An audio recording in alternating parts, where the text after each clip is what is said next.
Hi everybody, this is Sam with Python Basics, and kind of want to take a poll today and see if everybody's ready or if there's enough interest for Pandas and Numpy. We're going to focus a lot more on Pandas, but we've got to install Numpy because Pandas built upon Numpy, if you don't already know.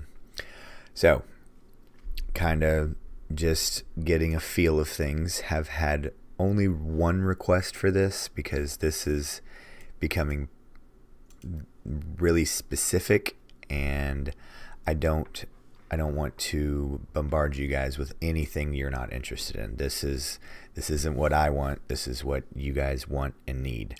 So give me some feedback, either liking or leaving comments, or however you want to go about doing this, because again, I don't know if there's enough interest out there yet, because we're still growing and I want to make sure we have everything covered before we jump, but we're kind of getting closer and closer to this.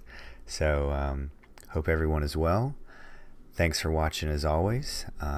If you've not subscribed yet and this is the type of video and videos you're interested in, go ahead and subscribe and hit the notification bell. We have videos coming out all the time. So give me some feedback, drop a comment down below, and let me know how much interest is out there. So we'll wait a few days and see what is there, and we'll get on it either way. So as always, thanks for watching, stay tuned, and we'll see you next time. Bye guys.